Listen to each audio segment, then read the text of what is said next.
पिछले कुछ हफ्तों से सोने और चांदी के दामों में जबरदस्त हलचल देखने को मिल रही है। कभी अचानक गिरावट तो कभी तेज उछाल।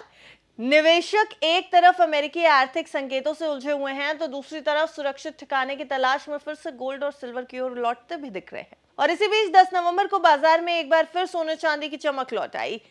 सोने की कीमतों में 10 नवंबर को जबरदस्त तेजी देखने को मिली। एमसीएक्स पर दिसंबर फ्यूचर्स कॉन्ट्रैक्ट 1% से ज्यादा उछलकर 1,22,290 रुपए प्रति 10 ग्राम तक पहुंच गया, यानी लगभग 1,223 रुपए की बढ़त। वहीं चांदी भी पीछे नहीं रही। दिसंबर वायदा 2,872 रुपए बढ़कर 1,50,600 रुपए प्रति किलोग्राम पहुंच गया। उछाल की सबसे बड़ी वजह अमेरिका के कमजोर आर्थिक रिपोर्ट्स, जिसने निवेशकों को फिर से सुरक्षित निवेश यानी सेफ हेवन एसेट्स की तरफ मोड़ दिया। अमेरिकी कंज्यूमर सेंटिमेंट डेटा 3 साल से भी ज्यादा के निचले स्तर पर पहुंच गया है। वहीं अक्टूबर महीने में नौकरियों में गिरावट दर्ज की गई है, खासकर सरकार और रिटेल सेक्टर में। इतना ही नहीं, कॉर्पोरेट्स द्वारा लागत घटाने और आर्टिफिशियल इंटेलिजेंस अपनाने की वजह से छटनी के आंकड़े भी बढ़े हैं। इन आंकड़ों ने अमेरिकी अर्थव्यवस्था की कमजोरी की ओर इशारा किया, जिसके चलते निवेशक सोना और चांदी जैसे सुरक्षित एसेट्स में अब पैसा लगा रहे हैं। अगर अंतर्राष्ट्रीय बाजार में भी यही ट्रेंड दिखता है तो स्पॉट गोल्ड 0.7% की बढ़त के साथ $4,027 प्रति औंस, दिसंबर डिलीवरी के लिए अमेरिकी फ्यूचर्स $4,036 प्रति औंस तक चढ़। वहीं बाजार अब अमेरिकी फेडरल रिजर्व के अगले कदम को लेकर अटकलें भी लगा रहा है। सीएमई फेडवॉच टूल के मुताबिक दिसंबर में ब्याज दरों में कटौती की संभावना अब 67% तक पहुंच गई है। ब्याज दरें कम होने से नॉन यील्डिंग यानी ब्याज ना देने वाले एसेट्स जैसे कि सोना और चांदी की मांग बढ़ जाती है। बीते हफ्ते भी घरेलू बाजार में सोना चांदी दोनों मजबूती के साथ बंद हुए थे। गोल्ड दिसंबर कॉन्ट्रैक्ट 1,21,000 पर 0.38% की बढ़त के साथ और सिल्वर कॉन्ट्रैक्ट 1,47,000 की बढ़त के साथ सेटल हुए। बीते कुछ दिनों से इन दोनों में तेज उतार चढ़ाव देखने को मिल रहा है, लेकिन हर गिरावट के बाद मजबूत रिकवरी भी दिखाई दी है।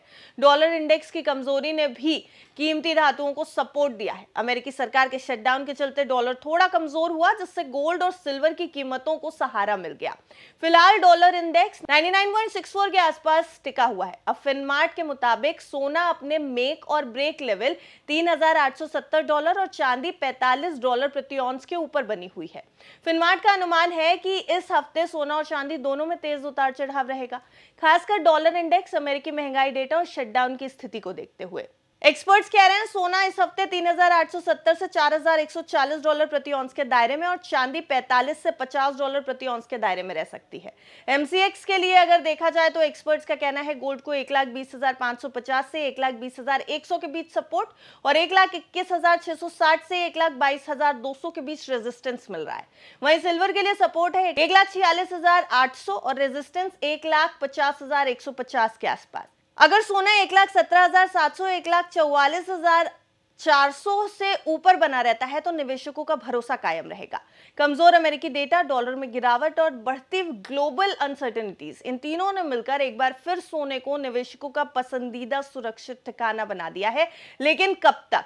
निवेशकों के मन में अब सवाल यह है कि क्या सोने में हालिया जो गिरावट आई थी वो आगे लॉन्ग टर्म में भी कंटिन्यू रह सकती है, या फिर सोने में अब जो रिकवरी हो रही है उसको देखते हुए एक बार फिर ट्रेंड पॉजिटिव है। सोने और चांदी में लगातार जो भी अपडेट्स हैं वो हम आपको अपने सोना चांदी शो के जरिए देते ही रहते हैं और आगे भी देते रहेंगे। लेकिन फिलहाल आपके शहर में सोने चांदी का क्या भाव चल रहा है, हमें कमेंट सेक्शन में जरूर बताइएगा। देखते रहिए बिस्तर।